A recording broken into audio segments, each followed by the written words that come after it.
مکتب کا ملا بیٹھا ہوا ہے، کوئی فجر کے وقت ہے ہی نہیں کہ وہاں آ کر کے وہ دین اور ایمان کی کچھ باتیں سیکھ لے. اس طریقے سے مکاتب ختم ہو رہے ہیں. مائیں اٹھتی تھیں اور ان کو کیا تھا، کم سے کم جاہل تھی تو اسے سورہ فاتحہ یاد تھا، وہ بتاتی تھی اپنے بچوں کو، سکھاتی تھی. جو ٹوٹی پھوٹی نمازیں ہوتی تھی وہ اپنی بیٹی کو پیچھے یا بغل میں کھڑی کر لیتی تھی، اپنے ننھے منھے بچوں کو کھڑی کرتی تھی. آج وہ چونکہ سچر کمیٹی نے کہا ہے اور اس کو قوم کو بھی اونچا اٹھانا ہے، اپنے اس جگر کے ٹکڑے کو بھی کوئی انسان بنانا ہے، تو وہ سب سے پہلے کیا کرتی ہے، اس کو بنا سنوار کر کے کسی قربان گاہ پر اگر وہ بھیٹ چڑھنے کے لیے، قربان ہو جانے کے لیے بھیج دیتی تو وہ کم بڑا مسئلہ تھا. اب اس نے اس کے ایمان کی، اسلام کی، اس کے دین کی پہلے دن سے ہی صفایا کر دیا.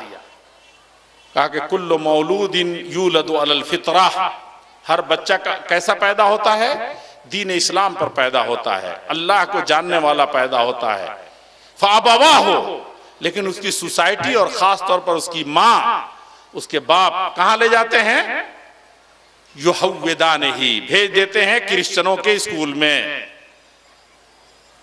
ہو جاتا ہے نصرانی، وہ کرسچن ہو جاتا ہے. بھیج دیتے ہیں کسی اور پاٹھشالہ میں، بھیج دیتے ہیں کسی اور صاحب کے ہاں، کسی اور کے آگوش میں نن کے، اور پتہ نہیں کس کس کے گود میں کے حوالے کر دیتے ہیں. یحودانہ، یا تو وہ یہودی ہو جاتا ہے یا یہودیوں کا کام کرتا ہے، یا بچی ہے تو تسلیمہ نسرین بنتی ہے، یا سلمان رشدی بنتا ہے، یا دنیا کے بڑے بڑے جو خرافاتی ہیں اسلام کے نام پر یہ سب بنتے ہیں. اور یہ مجسان ہی یا مجوسی بن جاتے ہیں، آگ کی پوجا کرتے ہیں، بہت دھڑلے سے کرتے ہیں، جہاں چاہا سر جھکا دیا، جہاں چاہا اپنا دل لگا دیا. میرے بزرگوں، میرے بھائیوں، اس نظام کو سمجھنا اور اس کو برتنا. آج ہم پریشان ہیں، خاص طور پر کہتے ہیں کہ رہی صحیح جو متا تھی ہماری عورتوں کے سلسلے میں، وہ دولت بھی ہمارے ہاتھ سے جا رہی ہے. کہتے ہیں کہ عورت جب محفوظ تھی تو انسان جتنا بھی خراب ہو گیا تھا، معاشرہ جتنا، تو وہ ہمارا راس المال محفوظ تھا تو ہم محفوظ تھے. عورت اس زمین پر جتنا اس وقت دھوکے دیے گئے ہیں، جتنا فراڈ ہوا ہے، جتنے طرح کی خیانتیں ہوئی ہیں، اس میں سے سب سے بڑی خیانت جو ہوئی ہے وہ عورت کے سلسلے میں ہوئی ہے. اسلام نے عورت کو وہ اعلیٰ مقام دیا تھا آپ جس کا تصور نہیں کر سکتے. یعنی مرد اور عورت میں بحیثیت فضیلت کے، عزت کے کوئی فرق نہیں تھا، بلکہ سب سے زیادہ فضیلت مآب عورت قرار دی گئی جب وہ ماں کی شکل میں تھی. بڑی عزت دی اللہ رب العزت والجلال نے، اور پورے انسان کو وَلَقَدْ كَرَّمْنَا بَنِي آدم، سارے انسانوں کو بڑی فضیلت دی، بڑی عزت دی اللہ رب العزت والجلال. وَلَقَدْ خَلَقْنَا الْإِنسَانَ فِي أَحْسَنِ تَقْوِيمٍ، سب سے بہترین سانچے میں اس کو ڈھالا تھا.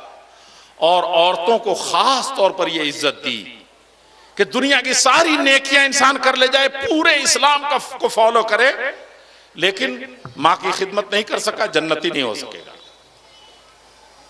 الجنت تحت اقدام الامہات، اور اس معنی کی حدیثیں سب مل کر کے صحیح کہ جنت ماؤں کے قدموں کے نیچے ہے.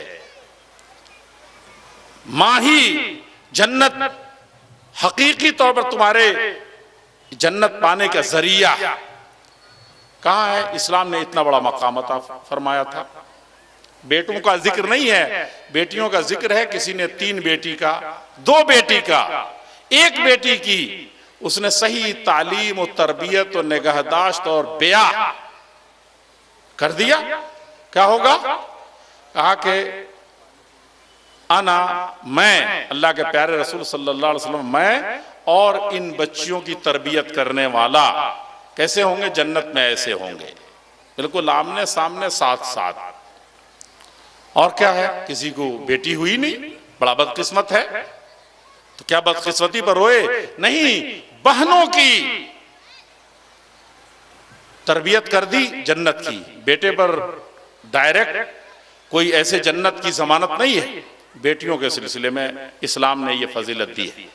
وَلَهُنَّ مِثْلُ الَّذِي عَلَيْهِنَّ بِالْمَعْرُوفِ، جتنے حقوق مردوں کو اللہ رب العزت والجلال نے دیے ہیں وہ سارے حقوق عورتوں کو اسلام نے دیے ہیں۔ بلکہ قرآن کریم میں سورۃ الرجال مردوں کی کوئی صورت نہیں ہے، سورۃ النساء موجود ہے، عورتوں کی صورت یہ چیز ہے۔ اور اللہ رب العزت والجلال نے عورتوں کے بہت ساری عورتوں قرآن کریم میں ذکر فرمایا ہے، ہاجرہ علیہ السلام کا ذکر ہے، سارہ کا ذکر ہے، اور بہت ساری خواتین کا ذکر ہے جن کی فضیلت بیان کی گئی ہے۔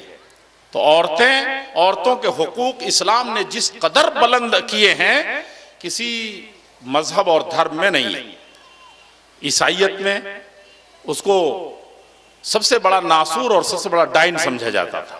یونان میں سب سے بڑی خناس مخلوق یونان میں، جس کو آج دیکھ رہے کہتے ہیں یورپ ہے بہت ترقی یافتہ ہے، ہم اس کی نقالی کر رہے ہیں اور اس کی بنیاد پر ہم نے اپنی نسلیں بھی خراب کرنی شروع کر دی ہیں، وہاں پر عورت سب سے بڑی ڈائن اور بھکسائن مانی جاتی تھی۔ مذاہب عالم کو دیکھیے، بڑے بڑے دنیا کے مصلحین اٹھے اور عورتوں کے حقوق انہوں نے نہیں دیے۔ اسلام نے ہر ناحیے سے عورت کو فضیلت دی، عورت کا مقام و مرتبہ متعین کیا، اور عورت کو سب سے بڑا مقام عطا فرمایا، لیکن ہم نے اس کو دوسروں کے دیکھا دیکھی اس چیز کو بھی گنوا دیا۔ نتیجہ کیا ہے کہ آج عورت سب سے زیادہ مظلوم ہے، اس کو آزادی کا پروانہ دے کر کے ہم نے سب سے زیادہ اس کو غلام بنا دیا، اور عورتوں نے بھی روئے زمین پر جتنے لوگوں نے دھوکہ کھائے ہوں گے عورتوں نے سب سے زیادہ دھوکہ کھائے اس میدان میں۔ سب سے زیادہ دھوکہ عورتوں کے ساتھ ہوا۔ آج یورپ میں دیکھیے، ایک تو عورت تماشا بنی، دوسرے زندگی کا کوئی میدان نہیں ہے جہاں عورت کو اتار نہ دیا ہو اور عورت وہاں پریشان نہ ہو۔ البتہ عورتوں کا جو کام تھا، فطری کام تھا، اس میں مردوں نے شرکت نہیں کی، نہ وہ کر سکتے تھے۔ وہ کام ان کو کرنا تھا، ان پریشانیوں کو جھیلنا تھا، اس راستے سے گزرنا تھا، اور آج بھی گزر رہی ہیں۔ لیکن ترقی کے نام پر، تعلیم کے نام پر، مساوات کے نام پر، آزادی یہ نسواں کے نام پر عورتوں کو سب سے زیادہ ظلم کیا گیا، اور آج بھی ظلم ہو رہا ہے۔ آپ نے دلی میں ابھی نیا واقعہ سنا تھا، دلی دہل گئی تھی۔ 10 سالوں میں اتنا بڑا بھونچال دلی میں دیکھنے میں نہیں آیا، پورے ملک میں اس کے اثرات محسوس کیے گئے، اور کوئی شہر نہیں ہے، ملک نہیں ہے جہاں پر عورت پر مظالم نہ ہوتے، اور اس کی سب سے قیمتی جوہر، اس کی سب سے قیمتی دولت اس کی عزت و ناموس ہے۔ عورت کے پاس کوئی اللہ تعالیٰ نے عزت دی ہے تو اس کی عزت ہے، اس کے ناموس ہے، اس کا مقام ہے، اس کا مرتبہ ہے۔ یہ اردو والے کس قدر ذہین تھے کہ عورت کو اس کا صحیح مقام عطا کیا، عورت نام رکھا، یعنی سراپا حفاظت سے پردے میں رکھنے کی چیز۔ یہ عربی یہ لفظ ہے عورت، عورت یعنی جس کی حفاظت کی جائے، جس کو پردے میں رکھا جائے۔ کوئی ایسی چیز نہیں ہے، اینٹ اور پتھر نہیں ہے کہ خرید کے لائے اور دروازے پر پھینک دیا اور ڈال دیا، بلکہ یہ سب سے قیمتی سونا ہے جسے چھپا کر کے گھر کے سب سے محفوظ جگہ میں رکھا۔ وہ اس کا مقام تھا، اور وہ اپنے اس مقام کو پہچانتی تھی۔ کانت کریمہ فکانت ثمینہ، جب وہ شریف تھی تو بہت قیمتی تھی، اس کی کوئی قیمت نہیں لگائی جا سکتی تھی۔ فخانت، جیسے ہی اس نے اپنے اس کرامت کی جگہ سے اپنا قدم نکالا، فہانت، ویسے ہی ذلیل کر دی گئی۔ یہ عورت کو ورغلا کر کے وہاں لائے ہیں۔ کہاں لائے؟ جہاں عورت کو ہر طریقے سے ہم نے تماشا بنایا۔ اب حقوق نسواں اور آزادی خواتین کے علم بردار دنیا میں کھڑے ہوئے۔ ملک بھی ہمارا کہہ رہا ہے، مجھے معلوم ہے اس وزیر داخلہ سے پہلے ایک وزیر داخلہ تھے، اس سے پہلے ایک وزیر داخلہ تھے، ان کا بیان میں نے قریب سے سنا، ایسے کہا کہ عورتوں پر بڑا ظلم ہو رہا ہے، اور عورتوں کے سلسلے میں جو انصافیاں بعض مذاہب کر رہے ہیں، دیش کا کلیان نہیں ہو سکتا۔ اور کچھ ہی دنوں پہلے کیا کہا تھا کہ بہت بعض دھرموں میں جو دیش میں ایسا لوگ ایسی بھاونائیں رکھتے ہیں کہ یہ کٹھورتا اگر رہا کہ کسی کو قتل کے بدلے قتل کیا جائے، ظالموں کو ان کے کیفر کردار تک پہنچایا جائے، یعنی پھانسی دی جائے یا موت کی سزا دی جائے، تو کہا کہ یہ دھرم بھی کٹھورتا والا ہے اور یہ بہت کٹھورتا قانون ہے، یہ چلنے والا نہیں ہے۔ لیکن جب عورتوں پر مظالم خود اس کے وزیر داخلہ رہتے ہوئے چند ہی دنوں میں ہوئے، تو کہا کہ دنیا کے سب سے سخت قانون لاگو ہونا چاہیے اور عورت کو محفوظ ہونا چاہیے۔ یہ اسلام نے یہ قانون بنایا تھا۔ عورت کے سلسلے میں بھی، جان کے سلسلے میں جتنی چیزیں اس وقت بے جان ہو گئی ہیں، سستی ہو گئی ہیں، ان سب قیمتی سلسلے میں اسلام نے انتہائی سخت لیکن انتہائی متوازن قانون برپا کیا تھا۔ تو وقت تو کہلا لیتا ہے عورتوں کے سلسلے میں، کہا کہ یہ مظالم ہے، لیکن کبھی یہ سوچا نہیں ہم نے کہ ایسا کیوں ہو رہا ہے، عورت کے ساتھ یہ برائیاں کیوں ہو رہی ہیں، یہ ظلم کیوں ہو رہا ہے۔ عورت کو غیر محفوظ کر کے اس کی حفاظت کی بات کہی جا رہی ہے۔ عورت کے سلسلے میں اس کا اعلیٰ مقام تھا، بہت زیادہ محفوظ تھی۔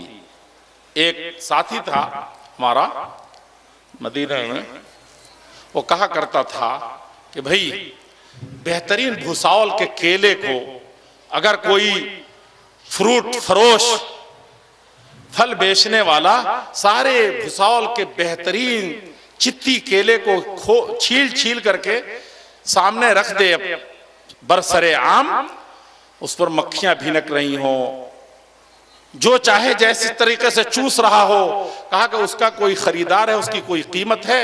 کہا کہ نہیں، جراثیم کا اڈا ہے وہ، جو کھائے گا سب سے زیادہ مریض ہو جائے گا، سب سے زیادہ بدبودار ہوگا، اور دنیا کے کوئی ڈاکٹر اس کو بچا نہیں سکے گا، کیونکہ سب سے زیادہ خطرناک جراثیم یہ مکھیاں اٹھاتی ہیں، اور اس چھلے ہوئے کیلے پر کو سب سے زیادہ وہ خراب کر دیتی ہیں۔ لیکن وہی کیلا اگر بند ہے تو وہ چھیلا ہوا نہیں ہے، تو اس کو گاہک آئے گا، مہنگے داموں خریدے گا، اور بہت قیمتی چیز ہوگی، اور جس کے لیے جان کے لیے سب سے زیادہ قیمتی چیز ہوگی، روح پرور ہوگی۔ کہا کہ ٹھیک یہی مثال ہم ہزار تقریروں میں صرف ایک لفظ یہ کہنا چاہتے ہیں کہ عورت کی مثال جو اللہ تعالیٰ نے اس کے اندر رعنائی عطا فرمائی ہے، جو اس کے اندر نزاکت عطا فرمائی ہے، جو اس کے اندر لطافت عطا فرمائی ہے، جو اس کے اندر اللہ رب العزت والجلال نے قوتیں رکھی ہیں، وہ سب اسی میں مضمر ہے کہ جراثیم کا اڈا اسے نہ بننے دیا جائے اور اسے محفوظ رکھا جائے تاکہ وہ قیمتی رہے، چھلے ہوئے کیلے کی طرح وہ بدبودار نہ بن جائے اور جراثیم کا اڈا نہ بن جائے۔ آپ جراثیم کی دنیا میں دیکھتے ہیں، امریکہ جیسا ملک عاجز ہے، اور آنکڑے لگا رہے ہیں کہ دنیا کو دو چار اور مرتبہ جلدی سے لوٹا جائے، غلام بنا لیا جائے۔ افغانستان نہیں، عراق کے سارے تیل کے سرچشمے ادھر کھول دیے جائیں، اور کویت کے سارے تیلوں کا چشمہ ادھر رخ موڑ دیا جائے، اور مختلف سازشوں کے ذریعے سے ساری دنیا کے خزانوں کو امریکہ کی طرف مول دیا جائے، تب بھی یہ ملک صرف ایڈز ہے، یعنی مکھیاں جہاں بیٹھ گئی ہیں، جن پردہ میں رہنے والی، جو ڈھک کر کے رکھنے والی اس قیمتی دولت کو سرے بازار لا کر کے چھیل کے رکھ دینے کی وجہ سے جو ایڈز کی بیماریاں پھیلی ہیں، اتنے لوٹ کھسوٹ کے بعد ساری دولت کو لگایا جائے تو علاج ناممکن ہے، قلاش ہو جائے گا، دیوالیہ ہو جائے گا امریکہ کا صرف اس ایڈز پر کنٹرول پانے کے لیے۔ آپ کو سمجھ میں آئی کہ یہ مکھیاں کس قدر گھناؤنی ہیں جو بیٹھتی ہیں؟ ماؤں اور بہنوں اور بیٹیوں جو اصل انرجی تھی، بہت مفکرین کو پڑھا، کہتے ہیں قرآن و حدیث میں بھی آپ دیکھیں گے یہ چیز مل جائے گی کہ کسی نہ کسی بڑے مرد کے پیچھے کوئی نہ کوئی عورت کار فرما ہوتی ہے. بڑا انسان بن ہی نہیں سکتا، اور کم سے کم اس کا وجود ہی نہیں ہوگا.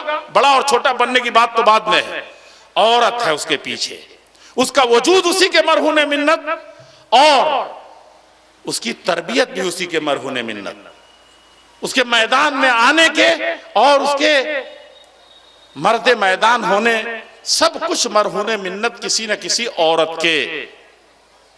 میرے بزرگوں، میرے بھائیوں، یہ عورت کا اسلام نے مقام دیا تھا، اسی لیے اس کو وقرن فی بیوتکن، نبی صلی اللہ علیہ وسلم کی بیویوں سے زیادہ پاک دل اور ان سے زیادہ بھلا برا سمجھنے والا، اور وہ راستے میں بھی رہیں، کہیں بھی نکلیں تو اتنا عزت اور اس قدر عزت کی نگاہ سے دیکھے جانے والی کوئی خاتون روئے زمین پر نہیں ہو سکتا.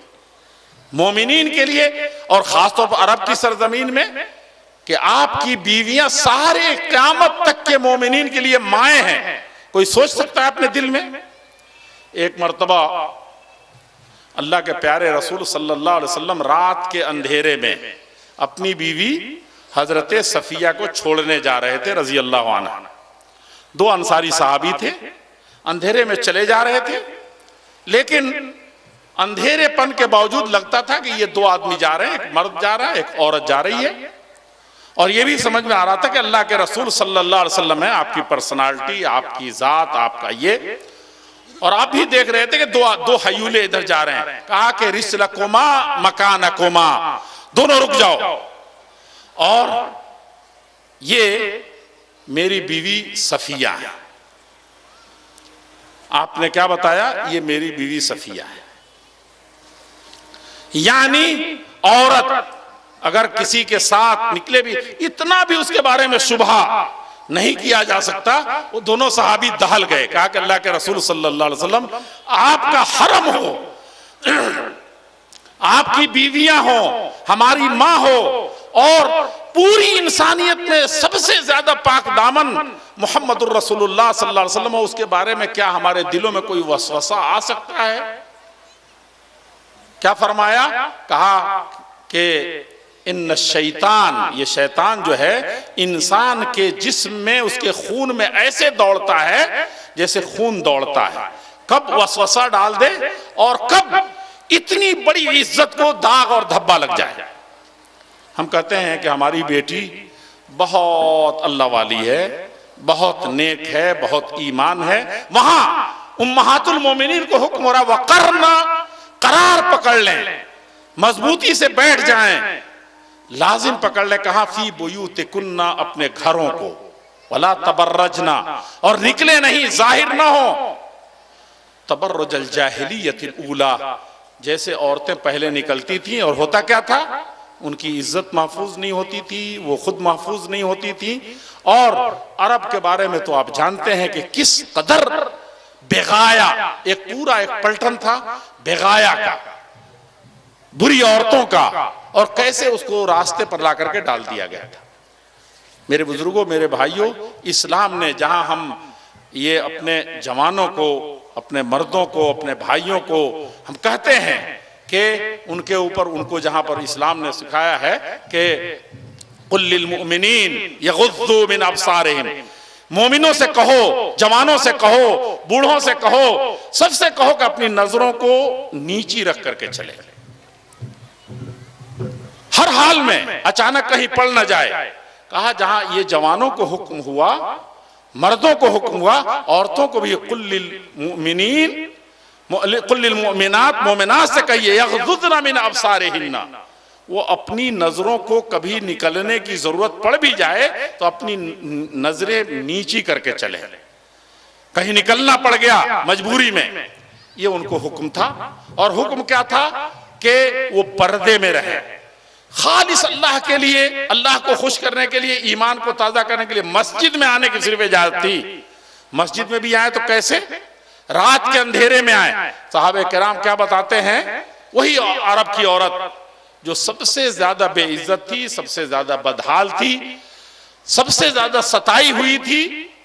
اور آپ کو پتہ ہی ہوگا کوئی عورت اگر بیوہ ہو جائے تو اس سے زیادہ منحوس کوئی محلے کا گندا جانور بھی نہیں ہوتا تھا. یہ اس کی کیفیت تھی. لیکن اب وہ اتنی عزت مآب تھی کہ وہ مسجد میں جا رہی ہے تو اس وقت بھی اس کو بہت زیادہ پردے سے جانا ہے. آپ نے عید کی نمازوں میں سنا ہوگا کہ اللہ کے رسول صلی اللہ علیہ وسلم نے فرمایا کہ بہت زیادہ یہ ضروری ہے کہ عورتیں نکلیں. بعض خواتین کو آپ نے نمائندہ بنایا تھا، حضرت ام عطیہ کو، فلاں کو، کہ نہیں عورتوں کو نکالو عید کی نماز کے لیے. اور وہ جانتی تھی، ان کو معلوم تھا. اللہ کے رسول صلی اللہ علیہ وسلم کے پاس پیغام بھیج دیا کہ ہماری حالت یہ ہے کہ ہمارے پاس کوئی نقاب نہیں ہے، کوئی ایسی چادر نہیں ہے جس کو ہم پورے طور پر ڈھک کر کے نکلیں. بہت معمولی کپڑے ہیں جو گھروں میں ہم اندر رہتی ہیں تو اس سے اپنے آپ کو بچا کر کے رکھتی ہیں. یہ نماز اتنی ضروری ہے، نکلنا اتنا ضروری ہے، تو ہم کس طریقے سے نکلیں؟ اللہ کے پیارے رسول صلی اللہ علیہ وسلم نے اس وقت بھی کہا کہ یہ ضروری ہے، لیکن اس ضرورت کے پورا کرنے کے لیے فَلْتُلْبِسْهَا صَاحِبَتُهَا، کہا کہ جس کے پاس بڑی چوڑی سی چادر ہے، بڑا سا نقاب ہے، وہ اس سے پورے طور پر اپنی بہن کو سٹا کر کے ڈھک کر کے تب نکلے. یہ اسلام نے عورتوں کو حکم دیا تھا.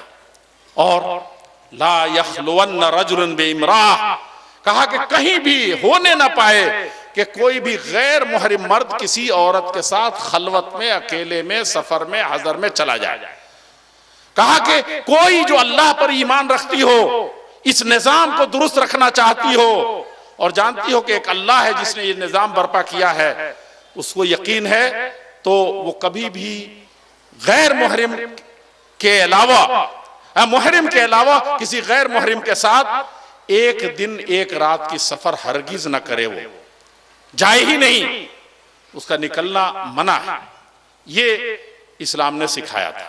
پردے کے ساتھ اور نظر کو نیچی رکھ کر کے نکلنے کی ضرورت پڑے تو کوئی محرم ہو، اور گھر میں بھی کہیں بھی وہ کسی بھی طریقے سے وہ نکل نہیں سکتی. آج یورپ میں خاص طور پر میں نے اپنی آنکھوں سے دیکھا ہے، بہت اس وقت اس کا جنازہ نکل رہا ہے. اور خاص طور پر یونان اور یورپ کے اکثر ممالک اس وقت قلاش ہیں. ان کی عورتیں بھی کما رہی ہیں اور ان کے مرد بھی کما رہے ہیں، لیکن اقتصادی حالت دنیا میں بڑی تیزی سے بدترین صورتحال کی طرف جا رہی ہے.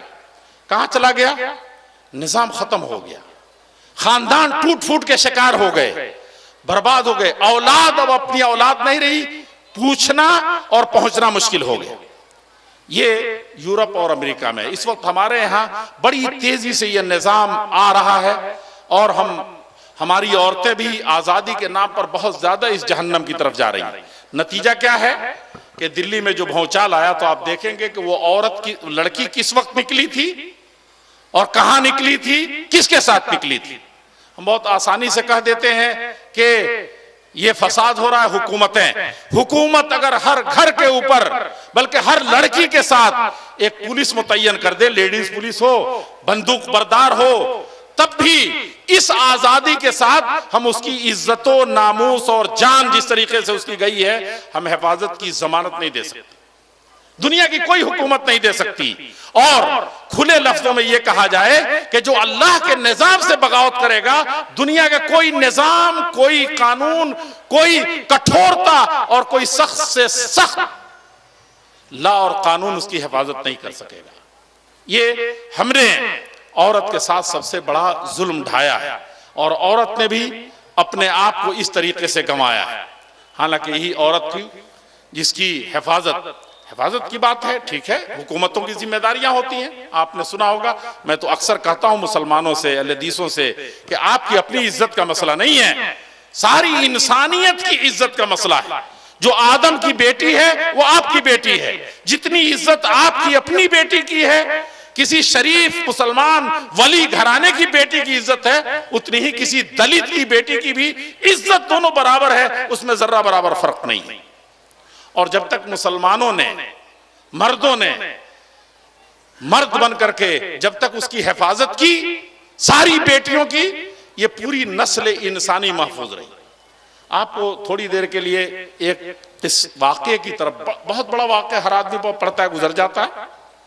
آپ نے سنا ہوگا کہ دنیا میں سب سے عظیم الشان حکومت، سب سے زوردار حکومت اور سب سے متمدن اور مہذب حکومت مسلمانوں نے کوئی قائم کی تھی تو اسپین کی حکومت تھی، اندلس کی، آپ نے سنا ہوگا، جس کو اسپین کہتے ہیں اس وقت۔ ویسی حکومت کیسے قائم ہوئی تھی؟ نہ مسلمانوں نے دیکھا تھا، نہ اس کی رعنائیوں کو سنا تھا، نہ وہاں کے بارے میں جانا تھا۔ کیا چیز تھی؟ ان کو صرف خبر لگی کہ اس افریقہ کے صحراؤں کو پار کرنے کے بعد بڑی کٹھنائیوں سے صرف ایک کرسچن لڑکی کی عزت لوٹ لی گئی ہے، برسر عام نہیں، چھپ کر کے، دھوکے سے۔ یہ نہیں کہ جیسے سڑکوں پر ہو رہا ہے، بسوں میں ہو رہا ہے، پارکوں میں ہو رہا ہے، ہر جگہ ہو رہا ہے، ویسے نہیں، دھوکہ دے کر کے محل کے اندر کرسچن عیسائی لڑکی کی عزت لوٹی گئی تھی۔ راڈر کا واقعہ معلوم ہے؟ مسلمان بحیثیت حاکم، یہ حکام کو جاننا چاہیے جو اس وقت حکومتیں چلاتے ہیں، اور نہ دلت جان کر کے، دوسری قوم جان کر کے، پتہ نہیں، جب ایک بیٹی کی عزت گئی ساری بیٹیوں کی گئی، اور جب آپ نے راستہ کھول دیا، پڑوس کی بچی جب نکل گئی تو آپ کی بچی محفوظ نہیں رہ سکتی۔ یہ اتنی بڑی خوشبو ہے اور یہ اتنی بڑی بدبو ہے کہ جس سے دیوار کھڑی کر کے اس بدبو کو نہیں روک سکتے۔ ہم نے تو دلی میں دیکھا ہے، 10-12 سال پہلے گئے تھے، کہیں کہیں بے حیائی کے منظر دیکھتے تھے تو کیا ہوتا تھا؟ کہتے تھے کہ یہ تو بمبئی کے فلاں محلے کی طرح ایک قصہ، آج واقعہ دیکھا، 10 سالوں میں جو انقلاب آیا ہے، تعجب ہوتا ہے، خاص طور پر جو مسلم محلہ ہے، جامعہ ملیہ ہے، وہاں چلے جائیے تو پہلے تھا کہ دیکھ لیا تو گھر میں آ کر کے کہنا شرم محسوس ہوتی تھی، ساتھیوں میں کہتے ہوئے شرم محسوس کرتے تھے، سر اوپر نہیں اٹھتا تھا، کیسے کہیں؟ اب 1 دن 2 دن 10 دن، اب پتہ چلا کہ اپنے گھر سے نکلے تو اس طرح کا منظر خود اپنی گلی میں، آپ آفس کا وقت ہو، اسکول کا وقت ہو، تو ایسے منظر وہیں سے دیکھنے میں نظر آتے ہیں۔ میرے بھائیوں، حفاظت، عزت کی، عورت کی حفاظت مسلمانوں نے ٹھان لیا۔ طارق ابن زیاد کو بھیج دیا کہ نہیں، اس کی حفاظت ہونی ہے اس عورت کی، اور اس کو سزا ملنی ہے جس نے یہ ظلم کیا ہے۔ کیا ہوا؟ اللہ تعالیٰ نے صرف ایک عیسائی بچی کی عزت کی حفاظت کے پاداش میں اللہ رب العزت والجلال نے سب سے عظیم الشان حکومت اور دولت اندلس کی عطا فرما دی۔ یہ یاد رکھنے کی چیز ہے۔ میں کہتا ہوں اہل حدیث حضرات، حدیث کی سب سے بڑی کتاب، سب سے اہم کتاب اسی اندلس کی سرزمین، اسپین کی سرزمین کے امام بقی ابن مخلد نے لکھی۔ حدیث کا اتنا بڑا ذخیرہ جمع نہیں، کہاں سے؟ یہ برکت تھی صرف ایک عورت کے ناموس اور عزت کی حفاظت کے لیے ان جوانوں نے، طارق ابن زیاد جیسے اس کے ساتھیوں نے، اور حکومت کے فکر مندی نے کہ یہ عیسائی نہیں، ایک انسان، ایک آدم کی بیٹی کی عزت کا مسئلہ ہے، دوسروں کے لیے جیتے تھے۔ اب تو ان کا حال کسی غیر سے، آج ابھی کسی نے کہا کہ ذرا کھولیے، وہ آپ کے بہار کا کچھ مسئلہ چل رہا ہے، دیکھا اس کو کھولتے ہی پتہ چلا کہ 50% ہم نے دوسرے سوچے بھی نہیں ہوں گے، وہاں کا وزیر اعلیٰ کہہ رہا ہے ہم نے 50% عورتوں کے لیے ریزرو کر دیا ہے۔ کلیان ہونا ہے، کلیان نہیں، برباد ہونا ہے، پورا نظام بدل جانا ہے۔ اب یہ بچے ہونہار نہیں ہو سکتے، جنہوں نے ماؤں کے دودھ کو بھلا دیا، ان کی مامتاؤں سے آشنا نہیں ہو سکے، یہ ہونا ہے۔ اور جہاں جہاں یہ ہوا ہے وہاں وہاں بربادیوں نے اپنے خیمے ڈال رکھے ہیں۔ ہندوستان کی مثال کہتے ہیں کہ انڈونیشیا کے بعد سب سے بڑی تعداد مسلمانوں کی ہندوستان میں ہے، یہاں بھی کسی عورت کی عزت اور جان بچانے ہی کے سلسلے میں کون آیا تھا؟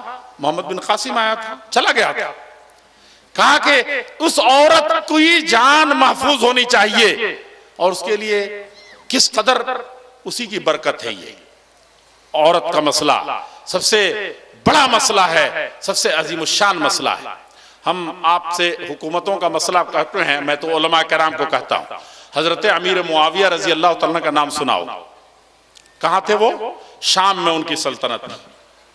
حضرت علی رضی اللہ تعالیٰ کے بعد جب پوری سلطنت کے اکیلے خلیفہ ہو گئے تو مدینہ آئے حج کے موسم میں، خطبے کے لیے کھڑے ہوئے ممبر پر، تو ان کی مٹھی میں بال کا ایک گچھا تھا، ذوابۃ من شعر، بال کا گچھا تھا، اور انہوں نے سب سے پہلے خطبے مسنونہ کے بعد اس کو لیا، کہا کہ هل ترون هذا أين علماؤكم، کہا کہ یہ بال کے گچھے جو نظر آ رہے ہیں، میں پوچھنا چاہتا ہوں کہ علماء کیا ہو گئے، دین کے جانکار کیا ہو گئے، اور امت کی بیٹیوں کا حال ایسا کیوں ہو گیا؟ اب یہ کوہان عورتیں کیوں نکال رہی ہیں؟ یہ نہیں کہ کسی سڑک کے کسی چلتی ہوئی عورت کے خلیفۃ المومنین ہے تو وہ چوٹی کاٹ لی تھی جو کأنہا اسنمت البخت المائلہ، پیارے رسول صلی اللہ علیہ وسلم نے فرمایا تھا کہ عنقریب میری امت میں دو طرح کے لوگ پیدا ہوں گے، ہم نے ہماری آنکھوں نے انہیں نہیں دیکھا ہے لیکن اس امت میں آئیں گے۔ کون ہوں گے وہ؟ کہا کہ دو طرح کے لوگ ہوں گے اور بدترین مخلوق ہوں گے، بدترین لوگ ہوں گے وہ۔ کہا کہ تم نے نہیں دیکھا، وہ زمانہ آئے گا دنیا دیکھے گی۔ کہا کہ ایک تو وہ لوگ ہوں گے جن کے ہاتھوں میں کوڑے ہوں گے، بندوق ہوں گے، لاٹھیاں ہوں گی، پولیس والے ہوں گے، اور جس کو چاہا جب چاہا جسے چاہا ٹھوک دیا۔ کہا کہ یہ بدترین لوگ ہوں گے، اپنی قوت کا اپنے منصب کا غلط استعمال کریں گے، جہاں چاہیں گے اس کو استعمال کریں گے۔ اور دوسری کون ہے؟ کہا کہ وہ عورتیں ہیں، نساؤن کاسیات عاریات، کچھ ایسی عورتیں ہوں گی جو کپڑا تو پہنے ہوں گی لیکن حقیقت میں عاریات ننگی ہوں گی۔ کپڑا یا تو اتنا جھلجھل اور جھلمل ہوگا، یا یہ کہ کپڑا کچھ اس اسٹائل سے سلا اور بنا گیا ہوگا کہ وہ جسم کے سارے خد و خال کو اور زیادہ خوبصورت کر کے پیش کر رہا ہو۔ نساؤن کاسیات عاریات ممیلات، کہا کہ وہ دوسروں جو مرد ہے جو جوان ہے اپنا سر نیچے کر کے چلنا چاہتا ہے کہ ان آبگینوں کو ٹھیس نہ لگ جائے، اور انسانیت کی سب سے عظیم پیشانی ہماری ماؤں اور بہنوں کے اس بلند عزت پر یہ غلط نظر نہ اٹھ جائے، ان کو بھی وہ مائل کر لیں گے۔ ان کی کچھ ایسی ادا ہوگی، کچھ ایسا لباس ہوگا، کچھ ایسے چلنے کا، کچھ ایسے نکلنے کا طریقہ ہوگا۔ کیا ہوں گی وہ؟ ممیلات مائلات، اور کچھ ایسا لگے گا ان سے کہ وہ معاشرے میں ہر مرد ان کا بھائی ہے، ہر لڑکا ان کا فرینڈ ہے، ہر معاشرہ ان کا اپنا ہے، جہاں چاہیں گی جیسے گھسیں گی وہ خود لگے گا کہ ہر جگہ وہ مائل ہے، معاشرے کو کچھ دینا چاہتی ہیں، ٹیچر بن کے دیں، ٹیچر بن کے دیں، جیسے بھی دیں۔ کہا کہ یہ ایک قیامت کی نشانی ہے، ایک زمانہ آنے والا ہے کہ ایسی۔ میں نے کہاں سے یہ حدیث پڑھ دی؟ کأن رأسہا، اس کا سر جو ہوگا، اس کے سر کے جو بال ہوں گے، کأسنمت البخت المائلہ، جو عرب کا وہ کی جو اونٹنی ہوتی ہے اور جس کا بہترین طرح کا ایک کلش ہوتا ہے جو مائل ہوتے ہوئے جھکا ہوا خوبصورت سا لگتا ہے، کہا کہ اس طریقے سے وہ اٹھلاتی ہوئی ہے، ان کے بال، ان کے سٹائل، ان کا سر ایسے جھکا ہوا ہوگا کہ وہ ایک خاص طریقے کی نظر آئیں گے۔ کہا کہ یہ سب سے بدترین ہیں۔ تو ایسا نہیں کہ اس طرح کا زمانہ تھا اور کسی خلیفہ وقت ہیں، اور امیر المومنین حضرت معاویہ رضی اللہ تعالیٰ نے اس میں سے پولیس والوں سے کہا کہ روکو اسے، اس بچی کو، اس سوسائٹی میں اس طرح کی بچی کیسے نظر آئی، اس کا بال کاٹ لو۔ ایسا نہیں تھا، کسی نے لا کے دیا تھا کہ ہمارے گھروں میں اب یہ اسٹائل چلنے لگی ہے، ورنہ تصور نہیں ہو سکتا تھا۔ صحابیات میں، تابعیات میں اور تبع تابعیات میں ایسا کوئی ماحول نہیں تھا کہ کسی عورت کو کوئی دیکھے۔ یہ گھروں کا مسئلہ تھا کہ گھر میں کچھ اس طرح کے اسٹائل آ گئے تھے۔ مردوں کو برداشت نہیں ہوا اور انہوں نے کہا کہ کچھ مرد ایسے پیدا ہو گئے جن کے گھروں میں ایسی عورتیں پیدا ہو رہی ہیں. انہوں نے امیر المومنین کو لا کر کے دیا تھا. یہ سنگین مسئلہ ہے. ایسے حکومتیں سیریسلی ہوتی ہیں اور فیملی کے لوگ اس طریقے کے فکر مند ہوتے ہیں, تب معاشرہ پروان چڑھتا ہے. اور تب کہتے ہیں ہم کہ وہ اٹھ کھڑے ہوتے تھے. کہاں اٹھ کھڑے ہوئے؟ ادھر پورب کی طرف بڑھے تو ساری قوموں نے ان کو لبیک کہا. ہندوستان کی طرف آئے تو پہلے تو ان کو ڈرایا گیا تھا دیواں آمدن کہ یہ شیطان آ رہے ہیں جو ساری انسانیت کو نگل جائیں گے. لیکن جب جانے لگے تو یہی مائیں اور بہنیں اور یہی یہاں کے انسان دھاڑے مار کے رونے لگے کہ تم آئے تھے رحمت بن کر کے کہاں جا رہے ہو. یہ جہاں کہیں بھی گئے اللہ تعالیٰ نے ایسے روب ڈال دیا تھا ان کا. یہ ان کی قیمت اور حیثیت تھی. میرے بزرگوں, میرے بھائیوں, میرے دوستوں, یہ تقریر کیجئے کس چیز پر؟ بڑے زور سے حکومتیں بہت بیکار ہیں اور ہونا چاہیے. اسلام کہتا ہے کہ قانون نافذ کرو. اور کیسا قانون نافذ کرو؟ کہ ان کو سنگسار کر دو, ان کو مار دو, ان کو ذبح کرو, ان کو سولی پر لٹکاؤ, پھانسی دو. حکومت سے ہمارا بھی مطالبہ. اتنے فون آئے کہ مرکزی جمعیت اہل حدیث ہند نے اب تک کتنے پریس ریلیز جاری کیے, کتنی پریس کانفرنسیں کی, وزیر اعظم کو لکھا یا نہیں لکھا, اتنے سارے لوگوں نے سخت احتجاجات کیے ہیں. میں نے جہاں مسلم تنظیمیں تھی وہاں بھی, جہاں سیاسی لوگ جمع تھے وہاں بھی میں نے کہا کہ دنیا کا سخت سے سخت قانون اس ظلم کے اوپر پابندی نہیں لگا سکتا. جو شاخ نازک پہ آشیانہ بنے گا نا پائیدار ہوگا. آپ اسلامی قانون اس وقت آپ چوروں کا ہاتھ کاٹنے کا بلا کسی وجہ کے قانون نہ بتائیں, جوانوں کی صحیح تربیت نہ کریں اور ان کو صحیح تربیت گاہ میں نہ لے جائیں, ان کو صبح شام تلقین نہ کریں, لوگوں کی مال کی حفاظت اور اس کی قیمت نہ بتائیں, تو کتنا ہوگا؟ آپ سال بھر کے بعد کانپور شہر میں دیکھیں گے کہ ہاتھ کٹے ہوئوں کی ایک بڑی تعداد ہر روڈ پر مل جائے. اسلام ایسا قانون نافذ نہیں کرتا. پہلے وہ سکھاتا ہے, بتاتا ہے کہ اپنی جان پر کھیل کر کے کسی کی مال کی حفاظت کرو. تم محلے کے جوان ہو تو محلے میں کوئی چوری نہیں ہونی چاہیے. تمہارے رہتے ہوئے کیسے ہو گیا؟ ایسے جوان پروان چڑھیں گے اور اس میں سوسائٹی کا کوئی شاذ اور نادر انسان پیدا ہوگا اور اس پر گواہ ملیں گے, وہ بھی مختلف طرح کے جرائم کی وجہ سے نہیں, شیطانی وسوسے سے ایسا ہوا, تب اس کی نکالن سزا کے طور پر اور عبرت کے طور پر اس کا ہاتھ کاٹا جائے گا. ورنہ سب ہاتھ کٹے پورے شہر میں گھومتے پھریں گے. اسلام پہلے جڑوں سے برائیوں کو مٹاتا ہے, معاشرے کو وہاں پر لا کھڑا کرتا ہے, تب ایسے بڑے قانون نافذ کرتا ہے. ورنہ لڑکی کو چھوڑ دیا, لڑکے کو چھوڑ دیا, اور دنیا کے جتنے بھی فساد کے ذرائع ہیں, ٹیلی ویژن سے لے کر کے, تھیٹر سے لے کر کے, سینما سے لے کر کے, اب گھروں سے لے کر کے دروں تک, ہر جگہ بے حیائی کا. ہم لوگوں کا زمانہ تھا طالب علمی کا, جب اخبار آتا تھا اور غلطی سے کسی اخبار میں فوٹو آ گیا خصوصاً کسی عورت کا, آج کل جیسے آ رہا ویسے نہیں, تو 2-3 مسئلے کھڑے ہو جاتے تھے کہ یہ تو گھر میں ہے تو نماز ہوگی کہ نہیں ہوگی, وہاں فرشتے نہیں آتے ہیں, تو اخبار پڑھ تو لیا لیکن گھر میں نہیں آئے گا, وہ باہر ہی ڈال دیا جائے گا, برآمدے میں یا برآمدے سے باہر. ہوتا تھا کہ نہیں ہوتا تھا؟ یہ تھی. دوسری چیز یہ تھی کہ اس میں آج فوٹو ہے تو یہ فوٹو میں خوبصورت عورت کا چہرہ نظر آ رہا ہے, یہ تو بڑی بری بات ہے, یہ کیسے ہوگا؟ آج دیکھیے کہ کس قدر زمانہ بدلا ہے کہ ہر گھر میں, ہر اخبار میں, بلکہ آپ کوئی صابن نہیں خرید سکتے, کوئی چھوٹی سی چھوٹی چیز خریدیے اس میں انتہائی بے حیائی کے ساتھ, اس قدر جب سارے اسالیب اور سارے آلات مسخر کر دیے گئے ہوں برائیوں کے لیے, اور اس کے بعد آپ کہیں کہ حکومت سے ہمارا سخت مطالبہ ہے, آج ساری ٹرینیں بند کر دی جائیں گی, آج پولیس والوں کے ناک میں دم کر دینا ہے, کہ کانپور شہر کے اندر ایک عورت کی, ایک بچی کی, ایک طالبہ کی, ایک اسٹوڈنٹ کی برسر عام عزت لوٹ لی ہے جوانوں نے, اور کر لیا ہے ایسا. نہ جوانوں کی ایسی تربیت ہوئی اور نہ ہی